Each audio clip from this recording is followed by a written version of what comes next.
Hello friend, मैं आरती तिवारी अपने YouTube channel पे आप लोग का स्वागत करती हूँ। छोटे को नमस्ते और बड़े को प्रणाम करती हूँ। देखो, माता रानी का एक प्यारा सा सुंदर सा भजन करने जा रही हूँ। जैसे लगेगा लाइक और सब्सक्राइब करना, ज़्यादा से ज़्यादा शेयर करना और प्लीज़ हाथ जोड़ निवेदन हमारे चैनल को आगे बढ़ाइए। देखो, हमारी सहेली हमारे साथ बहुत सपोर्ट देती है।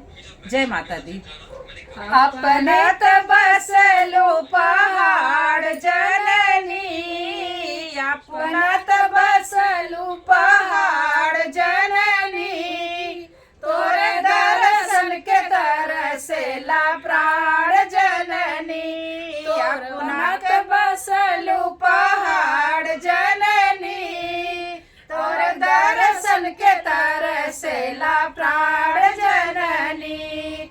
हम तो चुनरी आए लाल लाल जननी, वो चुनरी लियाए लाल लाल जननी, तोरे दर्शन के तरसेला प्राण जननी, तोरे दर्शन के तरसेला प्राण जननी। हम तो बसुल पहाड़ जननी, अपने बसलू पहाड़ जननी, तोरे दर्शन के तरसेला प्राण जननी, तोरे दर्शन के तरसेला प्राण जननी। हम तो नारियल लियाए जटदार जननी, हो नारियल लियाए जटदार जननी, तोरे दर्शन के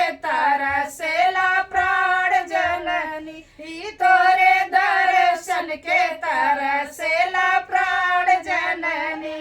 अपना तो बसलू पहाड़ जननी, हो अपना तो बसलू पहाड़ जननी, तोरे दर्शन के तरसेला प्राण जननी, तोरे दर्शन के तरसेला प्राण जननी। हम तो हरवाली आए गजरदार जननी, हो हरवाली आए गजरदार जननी, तोरे दर्शन के तरसेला प्राण जननी, तोरे दर्शन के तरसेला प्राण जननी।